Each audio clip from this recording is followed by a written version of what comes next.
2020. 2020. We were all optimistic about 2020 and 2019 or 18. We were all psyched, for, I guess, the future, technically. But we were horribly wrong. That's the thing. Like, I don't want to be optimistic about any year anymore. Because, I don't want to give my hopes up, but I don't want to be too bright about the future.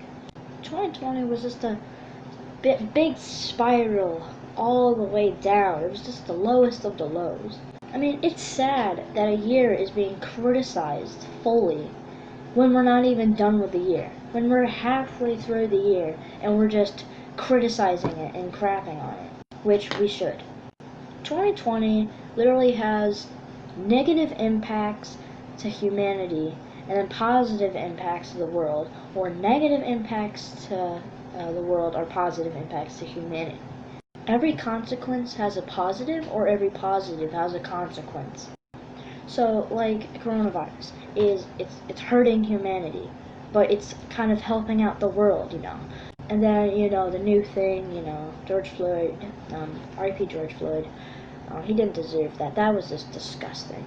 How it's hurting kind of the world with that just disgusting behavior of just a race, which it's unbelievable that we're actually still doing this in 2020. And the sad thing is, we have to have a disaster for people to be heard.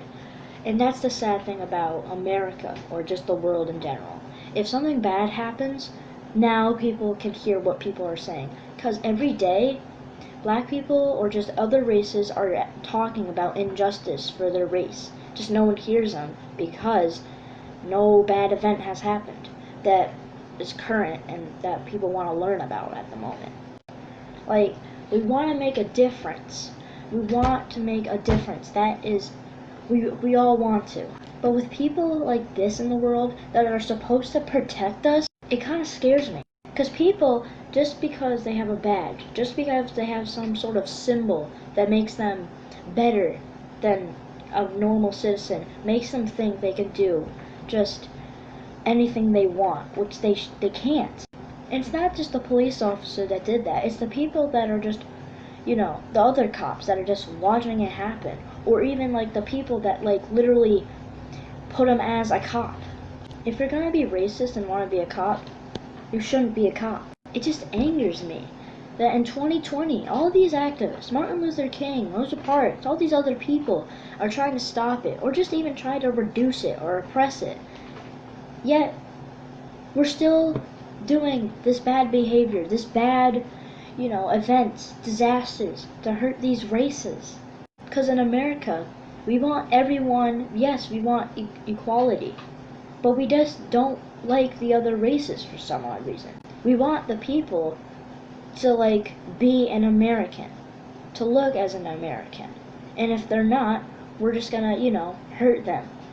Which is just downright awful. I know in my channel I'm supposed to be that cringy little kid that just does trash videos, but I just have to speak up about this. Because it's just downright disgusting. It's just downright disgusting. 2020, yeah, it's helping out, of course. People's voices are now being heard. But there was a tweet. It said, like, why we only say we're a community when something bad happens, which is true. It is entirely true. Go support, the Black Lives Matter movement, All Lives Matter movement. Just do your best to just do a difference, show a difference, make a difference. And then, because we're not trying to stop the bad. We're trying to reduce it. We're trying to have these big league people to stop and to reduce it. Because most likely, we will never stop this problem. But we can never give our hopes up. Yes, it's a very different video, but I just wanted to let this be heard. Black Lives Matter. And all lives matter.